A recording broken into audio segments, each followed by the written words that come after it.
Bien, pues hoy es domingo 11 de enero del 2026 y estaremos, con el favor de Dios, cubriendo el último segmento del Evangelio según Marcos. Marcos 16, de los versículos 9 al 20. Y he titulado este mensaje Testigos de su resurrección. Testigos de su resurrección. Acompáñenme en su Biblia, por favor, para leer Marcos 16, versículo 9.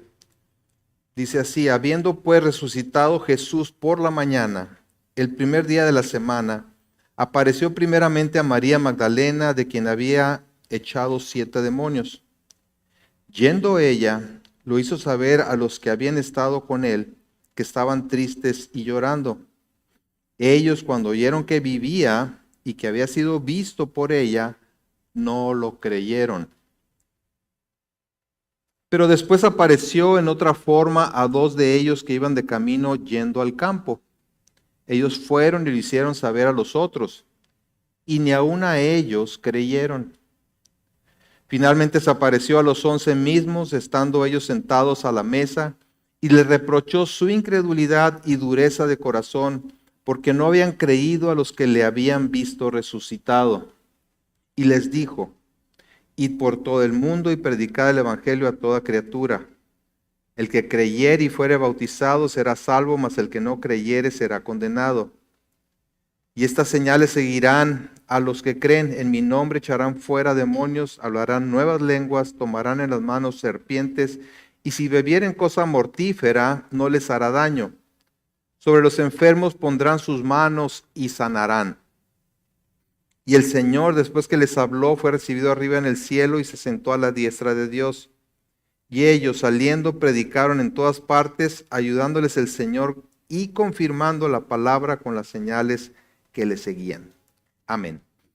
Bueno, Señor, te damos gracias. Gracias porque podemos acudir a tu palabra con la confianza de que tú nos hablas a través de ella. Disponemos todo nuestro ser para que, atentos, Señor, a tu voz, podamos ser instruidos, podamos ser enseñados, corregidos, edificados por medio de tu palabra. Para tu gloria te pedimos esto. Amén. Amén. Como he mencionado, la pregunta que está presente a lo largo de todo el Evangelio de Marcos es: ¿quién es Jesús? ¿Quién es Jesús? Y de manera más personal, tal como Jesús le preguntó a Pedro y sus discípulos: ¿y ustedes quién dicen que soy yo? No basta con responder de una manera teológica quién es Jesús, histórica, sino que es necesario responder de manera personal: ¿quién dices tú quién es Jesús? A lo largo del relato de Marcos se ha ido aclarando la identidad de la persona de Jesús. Las evidencias de esa identidad mesiánica han sido contundentes. Su autoridad para enseñar, su autoridad sobre los espíritus malignos, su autoridad sobre las fuerzas de la naturaleza, su autoridad sobre la enfermedad, sobre la muerte, su autoridad para llamar a quien desea, su autoridad para perdonar pecados. Y además, en el desenlace de la historia, se ha dado testimonio del cumplimiento de sus palabras, lo que él mismo les anunció, diciendo que era necesario que el Hijo del Hombre padeciera mucho, fuera desechado por los líderes religiosos, muriera y resucitara después de 3 días. Pero aún así, sus más cercanos seguidores continuaban dudando de él, o al menos de la verdad de su resurrección. La realidad de su muerte los dejó a todos confundidos, desanimados. Sus esperanzas en él como el libertador se habían esfumado.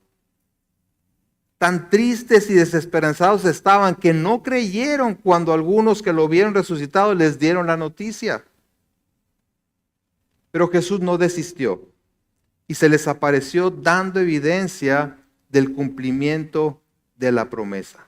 Y eso es lo que vemos en el desenlace del Evangelio de Marcos. La semana pasada el pastor Rodolfo compartió acerca de la primera evidencia de la resurrección de Jesús. Cuando un grupo de mujeres fueron al sepulcro y hallando la piedra removida, entraron al sepulcro donde un ángel les da el anuncio de la resurrección. En el versículo 6 del capítulo 16 dice, no se asusten, les dijo, ustedes buscan a Jesús el Nazareno, el que fue crucificado, ha resucitado. No está aquí, miren el lugar donde lo pusieron. ¿Qué hicieron ellas? Temerosas y espantadas, huyeron del sepulcro.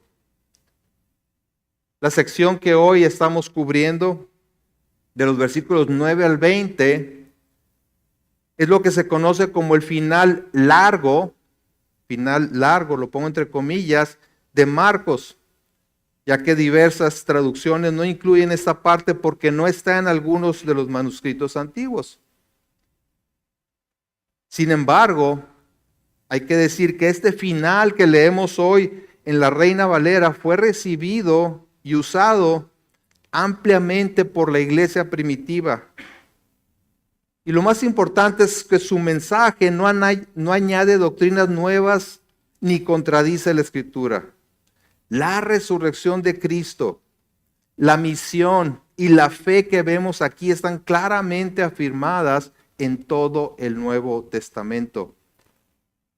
De hecho, yo observo que tiene el estilo de Marcos, que como hemos visto, no da muchos detalles, en ocasiones solo presenta un resumen de los acontecimientos. A lo largo de todo el Evangelio de Marcos hemos apreciado eso, cómo él va de un evento a otro, rápidamente, no se detienen los detalles.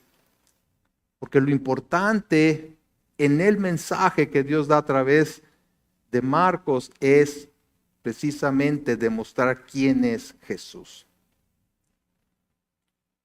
Lo que esta sección nos presenta es el testimonio de la resurrección de Cristo. Primero apareciéndose a unas cuantas personas y después a los 11 discípulos, resaltando la incredulidad de ellos y reprochándoles su dureza de corazón. Esto como preámbulo a la comisión dada a los discípulos para predicar el Evangelio. Por cuanto Cristo ha resucitado y los discípulos lo han constatado, ahora tienen la tarea de llevar el mensaje del Evangelio a toda criatura, contando con la presencia y el poder del Señor para hacerlo. Es un llamado a la iglesia. Es un llamado a la iglesia, a todos los cristianos, para creer, para perseverar en esa fe y para predicar el Evangelio de salvación con la firme convicción de que Cristo resucitó y vive.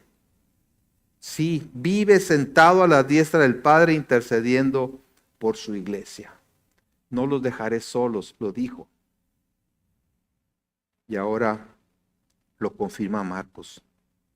Tal como sería evidente más adelante, Cristo resucitado transforma a discípulos incrédulos, a discípulos temerosos, en testigos empoderados por el Espíritu Santo, enviándolos a proclamar el Evangelio al mundo entero con su autoridad y presencia.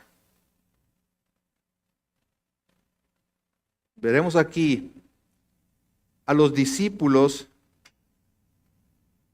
en varias etapas. Primeramente, al ser confrontados por su incredulidad. En segundo lugar, comisionados para predicar el evangelio. En tercer lugar, capacitados sobrenaturalmente. Y en cuarto lugar, comprometidos con el Señor. Veamos entonces en primer lugar a los discípulos confrontados. Dice aquí Marcos, relata 3 apariciones de Jesús, resaltando la incredulidad de sus discípulos para creer en su resurrección. Veamos la primera aparición. Dice el versículo 9, habiendo pues resucitado Jesús por la mañana, el primer día de la semana apareció primeramente a María Magdalena, de quien había echado 7 demonios. Yendo ella, lo hizo saber a los que habían estado con él, que estaban tristes y llorando. Ellos, cuando oyeron que vivía y que había sido visto por ella, no lo creyeron. La primera aparición de Jesús, de acuerdo a Marcos, es a María Magdalena. Se especula mucho acerca de esta mujer y la tradición ha creado todo tipo de historias acerca de ella. Pero la Biblia no da mayor información que la que menciona aquí Marcos, diciendo que había echado de ella 7 demonios. De ahí se infieren un montón de cosas, pero no dice otra cosa la Biblia más que eso. Lucas lo dijo. María Magdalena, de quien echó 7 demonios. Estaba endemoniada y la liberó. ¿A qué se debía que estuviera poseída por 7 demonios? No sabemos, ¿verdad? Es una mujer que fue liberada por el Señor. Pero lo más interesante es que de ahí en adelante le siguió y sirvió hasta el último momento. Vemos a María Magdalena presente en la muerte de Jesús. Fue de las últimas que se quedó en la crucifixión y fue la primera en estar en el sepulcro el primer día de la semana.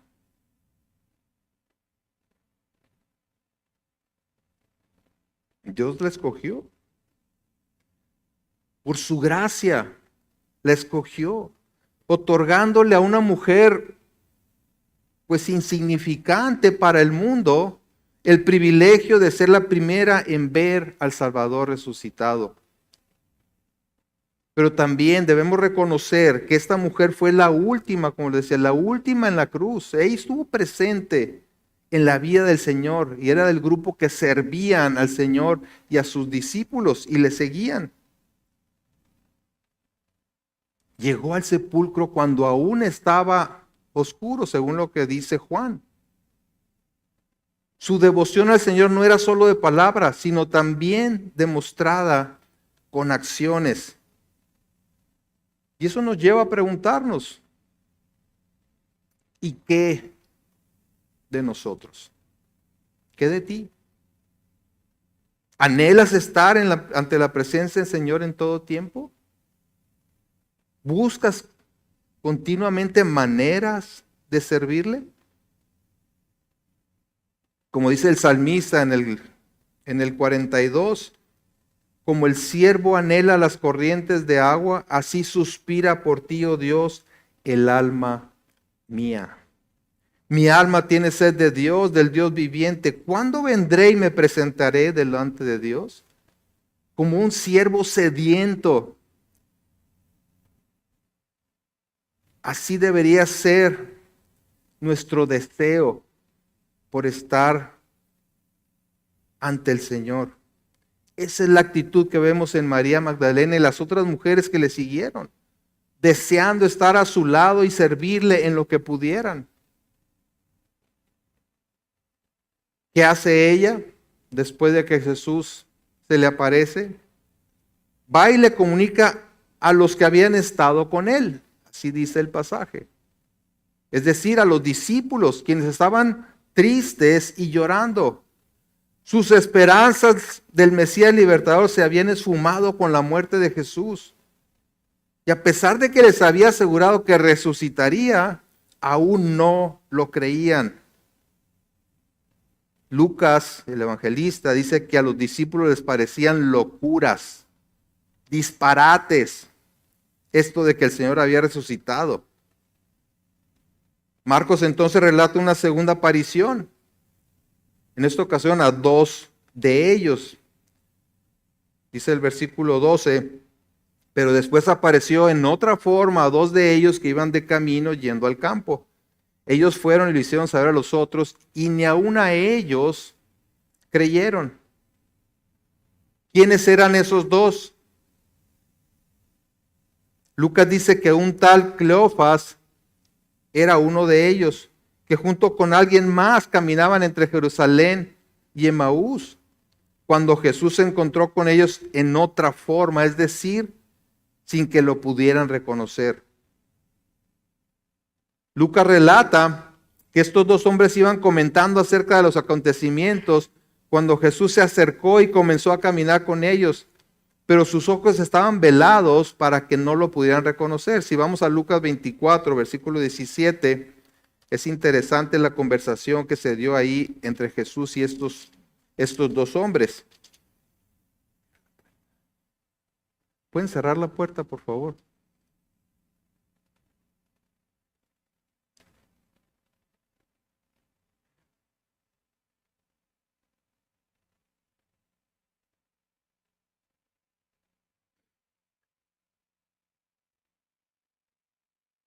Dice Lucas 24, 17, y les dijo, ¿qué pláticas son estas que tenéis entre vosotros mientras camináis?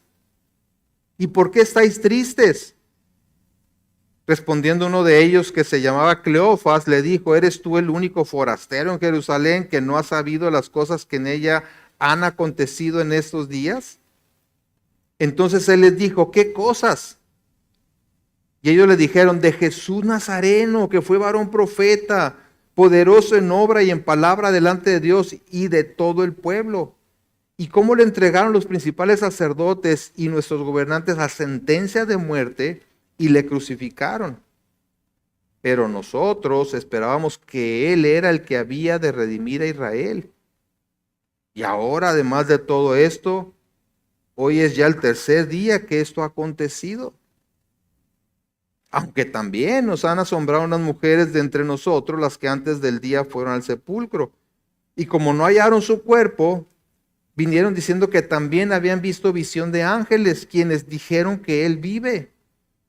Y fueron algunos de los nuestros al sepulcro y hallaron así como las mujeres habían dicho, pero a Él no le vieron. Entonces Él les dijo, oh insensatos y tardos de corazón para creer todo lo que los profetas han dicho. ¿No era necesario que el Cristo padeciera estas cosas y que entrara en su gloria? Y comenzando desde Moisés y siguiendo por todos los profetas, les declaraban todas las escrituras lo que de Él decían. Llegaron a la aldea donde iban y Él hizo como que iba más lejos. Mas ellos le obligaron a quedarse diciendo, quédate con nosotros porque se hace tarde y el día ya ha declinado. Entró pues a quedarse con ellos y aconteció que estando sentado con ellos a la mesa tomó el pan y lo bendijo, lo partió y les dio. Entonces les fueron abiertos los ojos y le reconocieron, mas él se desapareció de su vista. Y decían el uno al otro, ¿no ardía nuestro corazón en nosotros mientras nos hablaba en el camino y cuando nos abría las escrituras? Y levantándose a la misma hora volvieron a Jerusalén y hallaron a los 11 reunidos y a los que estaban con ellos, que decían, ha resucitado el Señor verdaderamente y ha aparecido a Simón. Entonces ellos contaban las cosas que les habían acontecido en el camino y cómo le habían reconocido a partir el pan. Es interesante que estos dos hombres entendían, ¿verdad?, las cosas que estaban sucediendo, pero no lograban empatar lo que había pasado con lo que las escrituras decían hasta que les abrió el entendimiento. Pero volviendo a Marcos, resalta una vez más la incredulidad de los discípulos. Entonces, si no creerían por el testimonio de otros, Jesús se aparece directamente a ellos. Vean la tercera aparición ahí en el versículo 14. Finalmente se apareció a los 11 mismos, estando ellos sentados a la mesa, y le reprochó su incredulidad y dureza de corazón, porque no habían creído a los que le habían visto resucitado, aun cuando ya les había dicho que así sucedería. Nuevamente Lucas da un poco más de detalle acerca de esta escena, diciendo que estaban espantados porque pensaban que veían espíritu. O sea, ellos, pues es un fantasma, ¿no? No puede ser el Señor Jesús.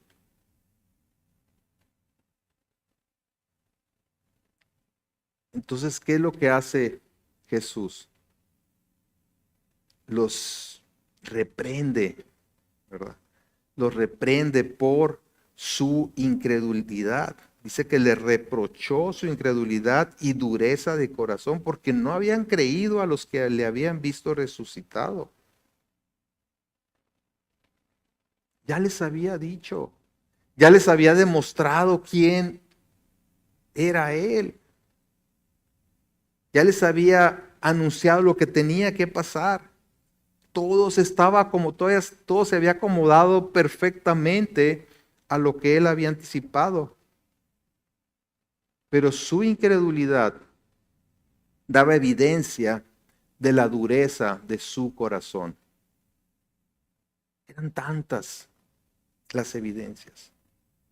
Eran tantas las demostraciones de su identidad, tan poderosas, tan claras, que solamente un corazón endurecido, falto de sensibilidad, puede negar. Pero así es el corazón del hombre sin Dios. Sin haber sido regenerado por el poder y la gracia de Dios en Cristo. De ahí que se haga necesaria la obra milagrosa del Señor en el corazón del hombre, cambiándole el corazón de piedra por un corazón de carne, tal como dice Dios a través del profeta Ezequiel. Vayan a Ezequiel capítulo 11.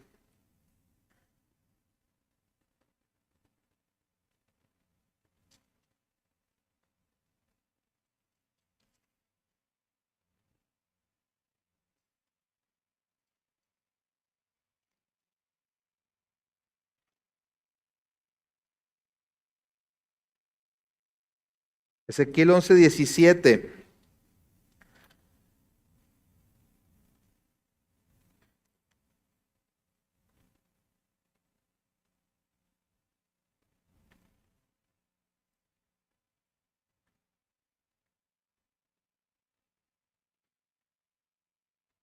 Ezequiel 11:17 dice, di por tanto, así ha dicho Jehová el Señor, yo os recogeré de los pueblos y os congregaré de las tierras en las cuales estáis esparcidos, y os daré la tierra de Israel. Y volverán allá y quitarán de ella todas sus idolatrías y todas sus abominaciones. Y les daré un corazón y un espíritu nuevo pondré dentro de ellos. Y quitaré el corazón de piedra de en medio de su carne y les daré un corazón de carne para que anden en mis ordenanzas y guarden mis decretos y los cumplan y me sean por pueblo y yo sea a ellos por Dios. Mas aquellos cuyo corazón anda tras el deseo de sus idolatrías y de sus abominaciones, yo traigo su camino sobre sus propias cabezas, dice Jehová el Señor. A todo aquel que se arrepiente y humilla delante del Señor, Él le cambia el corazón de piedra por uno de carne, cuyo anhelo, dice aquí, sea caminar en la voluntad de Dios. Pero el que no se arrepiente se irá endureciendo cada vez más y ya no habrá oportunidad para salvarse. Por eso dice la Escritura que el día de salvación es hoy. Porque mañana no sabemos si habrá esa oportunidad para el arrepentimiento y la fe en Jesucristo. Pero por su gran misericordia, el Señor no dejó las cosas solamente en el reproche hacia sus discípulos. Cierto, la dureza de su corazón les impedía creerle. Pero el Señor se aseguró de darle la fe necesaria para que les sirvieran de testigos de ahí en adelante. Habiendo sido testigos presenciales del Cristo resucitado, lo que debían hacer de aquí en adelante es lo que sus amigos hicieron: dar testimonio de la resurrección del Señor. Y eso nos lleva a nuestro siguiente punto del pasaje. Los discípulos fueron comisionados. Fueron confrontados en primer lugar con su incredulidad, pero también fueron comisionados para predicar el Evangelio. Vean los versículos 15 y 16. Y les dijo: ir por todo el mundo y predicar el Evangelio a toda criatura. El que creyere y fuere bautizado será salvo, mas el que no creyere será condenado. Jesús no quería que solamente se convencieran de su resurrección, que se gozaran en ello, lo cual era de esperarse, sino que proclamaran esta noticia fundamental para la salvación de todos los que crean. Todo el tiempo invertido en sus discípulos, cada evidencia de su identidad mesiánica, era con el propósito de que ahora ellos dieran a conocer el Evangelio, las buenas nuevas de salvación en Cristo. Desde el inicio de su ministerio terrenal, Jesús se presentó predicando el Evangelio del reino de Dios. Ahí en Marcos 1, 14 y 15 dice: después que Juan fue encarcelado, Jesús vino a Galilea predicando el Evangelio del reino de Dios, diciendo: el tiempo se ha cumplido y el reino de Dios se ha acercado. Arrepentíos y creed en el Evangelio. Eso fue al inicio de su ministerio. Y durante todo su ministerio terrenal dio evidencia de que en su persona el reino de Dios se había acercado. Que Él era el Cristo anunciado. Y se fueron cumpliendo todas las profecías acerca de Él. Ahora que sucedieron todas las cosas tal como se los había anticipado y que no podían negar ni su muerte ni su resurrección, Jesús los comisiona para dar a conocer este mensaje a toda criatura, es decir, a todos, sin distinción. Todo el que cree por la gracia de Dios es enviado a proclamar el Evangelio. Como dice un comentarista, la iglesia no existe solo para reunirse y gozarse en la resurrección del Señor. Es parte de, sino para ser enviada. Para anunciar, como dice Pedro, las virtudes de aquel que nos llamó de las tinieblas a su reino de luz, a su luz admirable. Para anunciar sus virtudes, para anunciar a todos, sí, Cristo vive. Cristo vive. La misión del cristiano es clara: predicar el Evangelio. Pues sí, pero no sé si van a creer. Esa no es la responsabilidad del cristiano. Es predicar el Evangelio. La respuesta a la predicación no depende del que proclama el mensaje. Pues dice claramente aquí: el que creyere y fuere bautizado será salvo, mas el que no creyere será condenado. No dice hagan que crean, dice prediquen el Evangelio. La salvación depende de creer el Evangelio, pues todo aquel que no cree permanece en condenación. Vayan en el Evangelio de Juan al capítulo 3, Juan 3:17.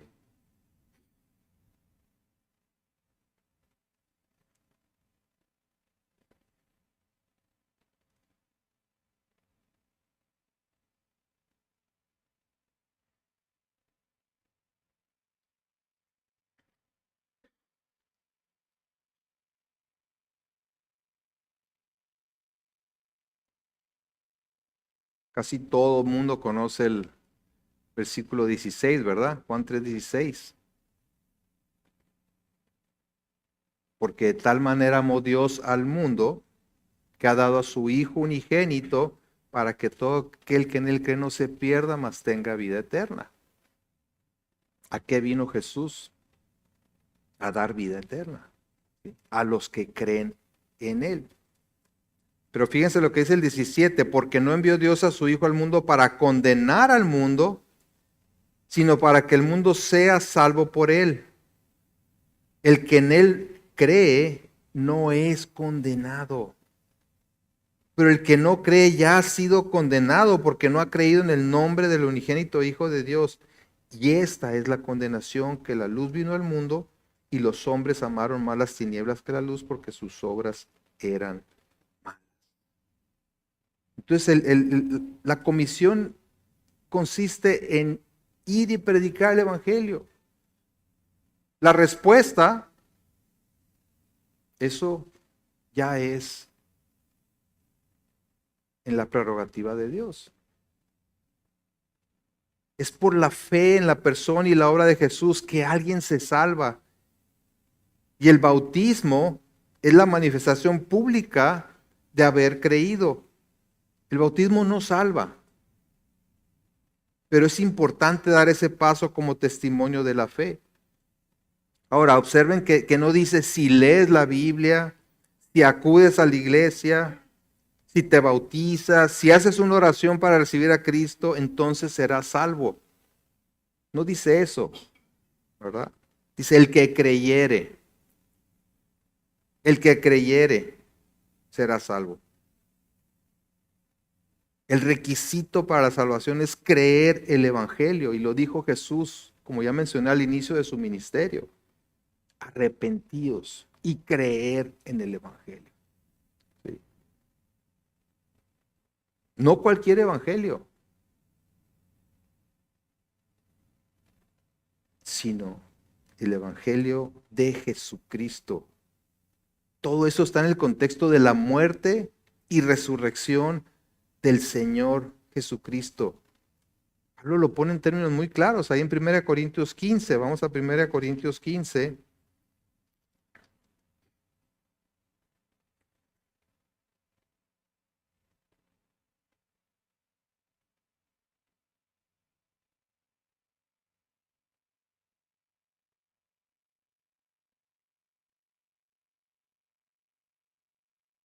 Fíjense lo que dice el apóstol Pablo aquí, 1 Corintios 15, versículo 1.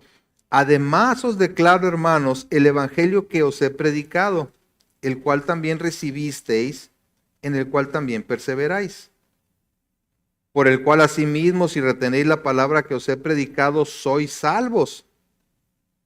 Si no, creísteis en vano. Porque primeramente os he enseñado lo que asimismo recibí, que Cristo murió por nuestros pecados, conforme a las Escrituras, y que fue sepultado y que resucitó al tercer día, conforme a las Escrituras, y que apareció a Cefas y después a los 12. Creer el Evangelio es lo único necesario, pero retenerlo es la evidencia de haber creído. Por eso Pablo dice, si retenéis la palabra que os he predicado, sois salvos. Si no creísteis en vano.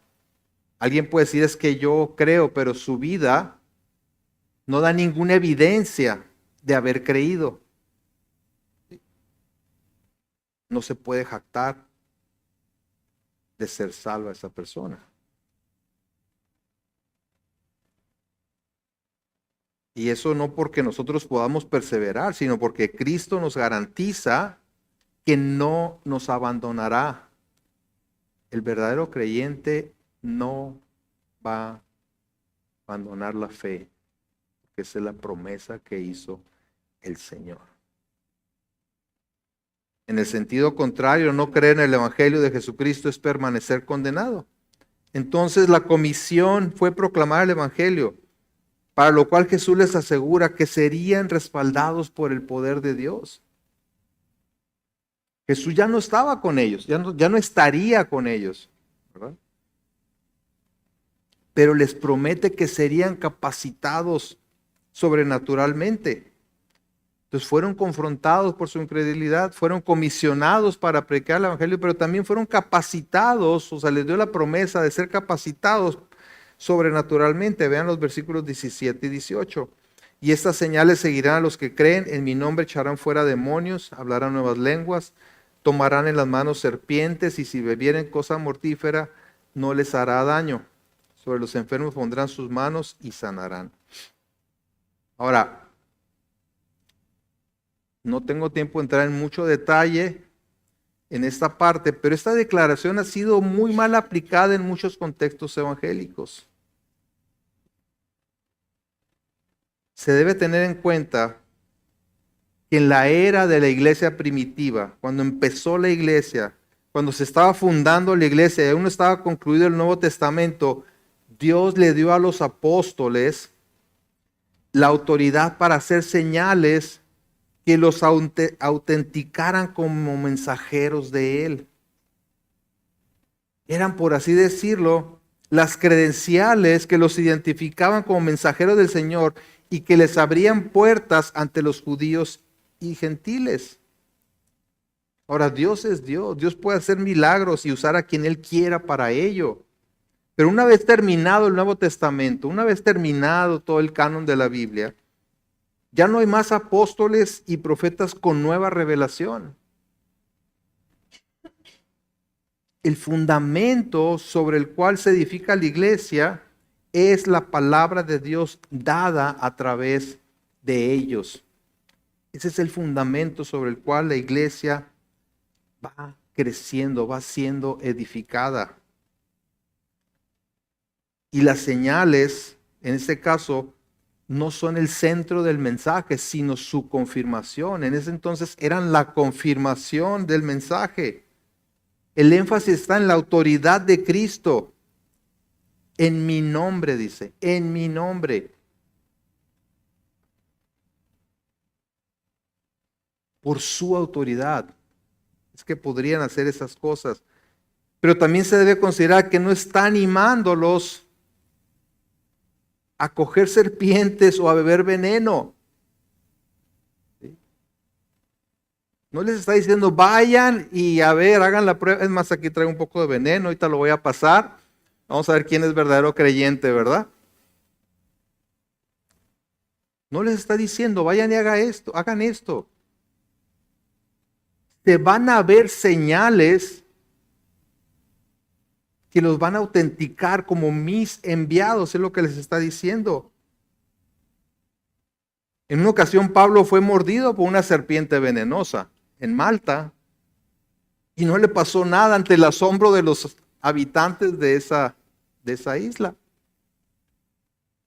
Pero Dios no siempre libró a los apóstoles de dificultades y tribulación. Para nada. Sufrieron inmensamente. Es más, la mayoría murieron como mártires. El punto es predicar el evangelio confiando en la obra poderosa de Dios y en el hecho de que Él obra más allá de nuestras capacidades. El Señor respalda la proclamación del evangelio, que es poder de Dios para salvación. El evangelio es el que tiene poder para salvación. Ya lo dijo Rodolfo la semana pasada. No son las evidencias las que salvan. Es el poder de Dios a través del evangelio lo que salva. Entonces, la resurrección ha sido confirmada. La comisión está dada. Y los enviados son capacitados por el Señor. Entonces Jesús asciende al cielo para interceder por su iglesia. Y vemos en la última parte a un grupo de discípulos comprometidos con la comisión. Dice el versículo 19, y al Señor, después que les habló, fue recibido arriba en el cielo y se sentó a la diestra de Dios. Y ellos saliendo predicaron en todas partes, ayudándoles el Señor y confirmando la palabra con las señales que le seguían. Amén. El Evangelio de Marcos termina con la ascensión de Jesús y los discípulos saliendo a cumplir con la tarea de predicar el Evangelio. Y esto se relata más ampliamente en el libro de los Hechos de los Apóstoles. Aquí Marcos está dando un resumen de lo que sucedió después de la ascensión de Jesús. Que por cierto, el libro que estaremos estudiando después de Marcos es el libro de los Hechos. Es la continuación, ya con la historia del inicio de la iglesia. Habrá una pausa de unas cuantas semanas y después iniciaremos con, digamos, la secuela, ¿verdad?, de los evangelios. Bueno, dice que Jesús fue recibido arriba en el cielo y se sentó a la diestra de Dios, es decir, regresó a aquella gloria que tenía con el Padre antes de venir al mundo. Y Cristo está sentado hoy mismo a la diestra del Padre, intercediendo siempre por todos aquellos que por Él se acercan a Dios y a los que, como dice en Hebreos 7:25, puede salvar perpetuamente, es decir, completamente y para siempre. Ahora, ¿por qué esto es importante? Porque era importante para la audiencia de Marcos en aquel entonces, como unos 60, un poquito más años después de la muerte de Jesús. Porque era una iglesia perseguida. Los cristianos en Roma sufrían gran persecución y mucha tribulación. Y no solo es relevante para ellos, sino para todos los cristianos de toda la historia, hasta nosotros en el aquí y el ahora. Reconocer o recordar más bien que Cristo no permaneció muerto, sino que resucitó y vive para siempre intercediendo por su iglesia, proporciona la certeza de que no estamos atravesando solos este desierto, sino que el mismo que dio su vida como pago por nuestros pecados, vive para llevarnos a puerto seguro, como dice Pablo en Filipenses 1:6, estando persuadidos de esto, que el que comenzó en vosotros la buena obra, la perfeccionará hasta el día de Jesucristo. El que comenzó esa obra, la perfeccionará, la llevará a estar completa cuando Jesucristo regrese. Esa es la promesa de Jesucristo. Y eso es lo que está haciendo hoy, intercediendo por su iglesia para que esto sea una realidad. Como dice Barclay, el Señor de la iglesia sigue en la iglesia, es su iglesia y es el Señor Todopoderoso. Por lo tanto, no desmayemos, corramos con perseverancia la carrera que tenemos por delante, puestos los ojos en Jesús, el autor y consumador de la fe, el cual por el gozo puesto delante de él sufrió la cruz, menospreciando el oprobio, y se sentó a la diestra del trono de Dios.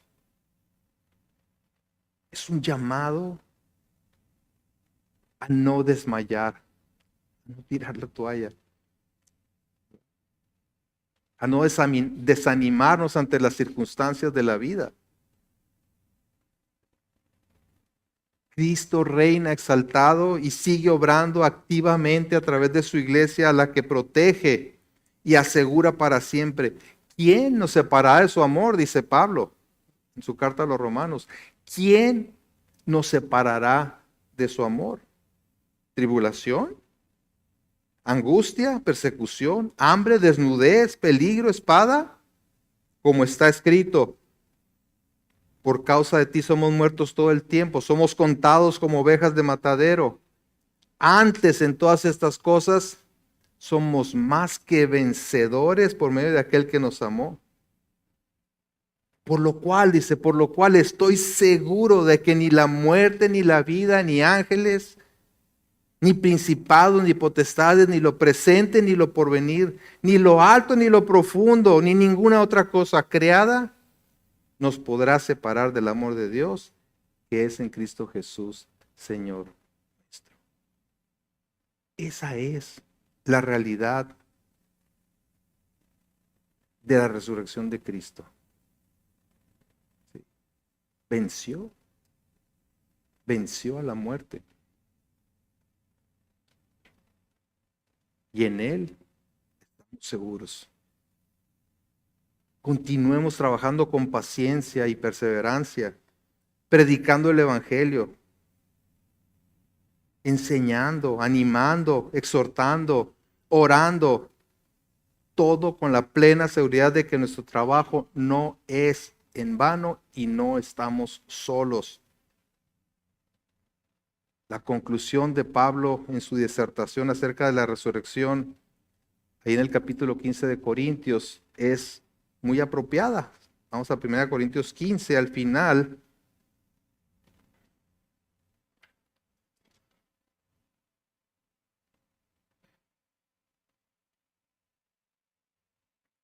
Primera Corintios 15, 54.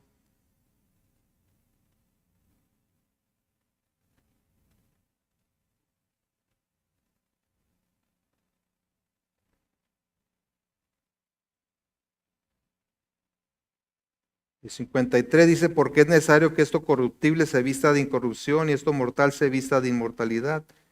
Y cuando esto corruptible se haya vestido de incorrupción y esto mortal se haya vestido de inmortalidad, entonces se cumplirá la palabra que está escrita, sorbida es la muerte en victoria.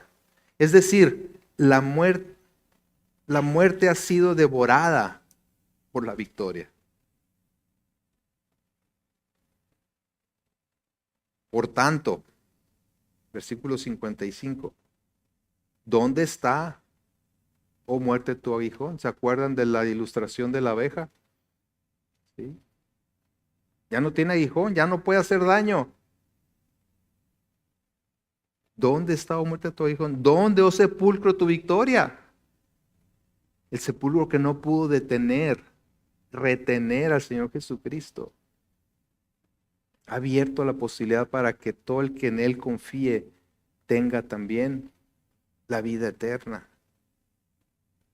Ya que el aguijón de la muerte es el pecado y el poder del pecado la ley, mas gracias sean dadas a Dios que nos da la victoria por medio de nuestro Señor Jesucristo. Fíjense el versículo 58. Así que, hermanos míos, amados, estar firmes y constantes, creciendo en la obra del Señor siempre, sabiendo que vuestro trabajo en el Señor no es en vano.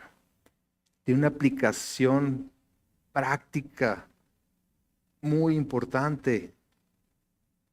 Y es esto, ¿verdad? Estar firmes, constantes, trabajando en la obra, creciendo en la obra del Señor siempre.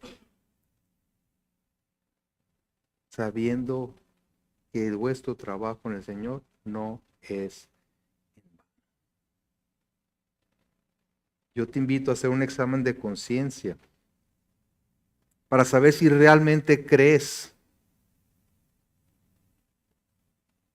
en la resurrección de Jesucristo. Si has puesto tu confianza en Él para el perdón de tus pecados, y es Él el Señor de tu vida. ¿Quién es Jesús?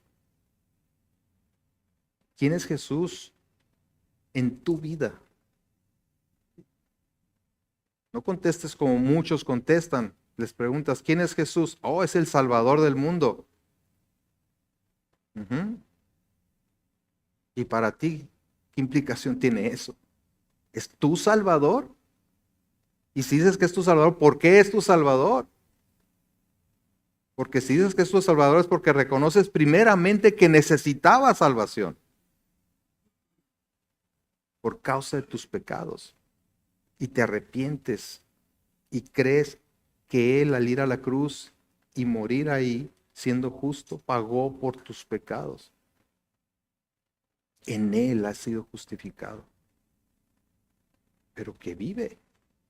Venció a la muerte. Vive. Y por tanto Él vive, nosotros también viviremos.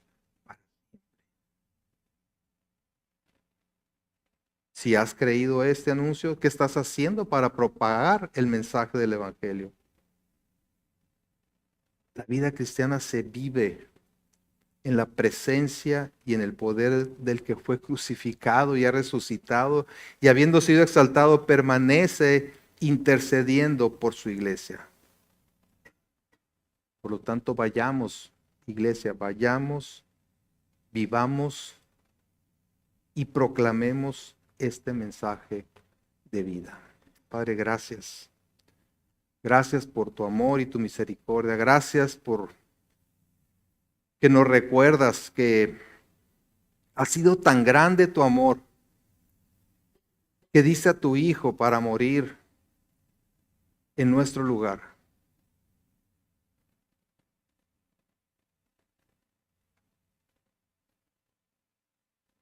Que nos has librado de la condenación eterna por tu gracia. Ayúdanos, Señor, a apreciar este regalo que tú nos has dado y a proclamarlo a los cuatro vientos, Señor, para que tú seas reconocido y exaltado por todos aquellos que tienes destinados para vida eterna. Gracias te damos en Cristo Jesús. Amén.